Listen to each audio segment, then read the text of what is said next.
दूसरा थिस्सलुनीकियों पहला अध्याय 4 वचन। यहाँ तक कि हम आप परमेश्वर की कलीसिया में तुम्हारा विषय में घमंड करते हैं कि जितने उपद्रव और क्लेश तुम सहते हो उन सब में तुम्हारा धीरज और विश्वास प्रकट होता है।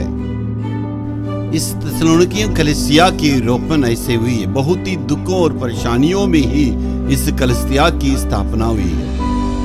मसीही जीवन में दुख और मुसीबतें बहुत ही अनिवार्य है। बहुत बार परमेश्वर हमें बनाने के लिए उसको औजार के रूप में इस्तेमाल करता है, हमें आशीष देने के लिए, औरों को आशीष को कारण बनाने के लिए और हमें एक सांचे में प्रभु बनाने के लिए, मसीही जीवन में स्थिर होने के लिए प्रभु इस दुख और मुसीबतों को औजार के रूप में इस्तेमाल करता है।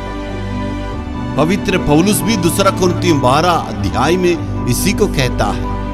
अगर घमंड करने के लिए कुछ बात है तो मैं अपनी दुर्बलता कमजोरी के बारे में ही घमंड करता हूँ। इसका कारण यही है, पौलुस कहने का इसका कारण यही है, जब कभी भी मैं तकलीफ में क्लेश को सहता हूँ, निंदा अपमान को सहता हूँ, उस वक्त परमेश्वर की उस महिमा, उसका सामर्थ मुझ पर आके ठहरती है। उस परमेश्वर का ताकत, उस परमेश्वर का सामर्थ के द्वारा ही लोग परमेश्वर यीशु को ग्रहण करते हैं। यदि ऐसे सामर्थ मुझ में चाहिए तो उस क्लेश को, निंदा अपमान को आनंद से मुझे सहना होगा। शरीर में इतनी कमजोरी, इतनी बीमारी है, सहने के लिए शक्ति नहीं है, लेकिन बाहरी रूप में बहुत आनंद के साथ दिखते हैं। अंदर की बातें कोई समझते नहीं, किसी को आप बोलते नहीं। लेकिन परमेश्वर कहता, जितना आप निंदा अपमान क्लेश को सहते हैं उतनी ही परमेश्वर की नाम की महिमा आपके ऊपर प्रकट होगा। इतना क्लेश और दुख आपका जीवन में परमेश्वर क्यों अनुमति दिया है?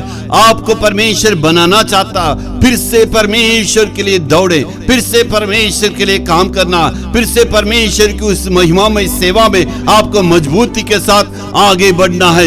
इसलिए परमेश्वर ये सारे क्लेश, निंदा अपमान को अनुमति दिया है। परमेश्वर की उस अनुभव को प्राप्त करना है, फिर से एक ताकत को प्राप्त करने के लिए प्रभु ने ये सारी बातें आपके जीवन में अनुमति दी है। Hallelujah, hallelujah.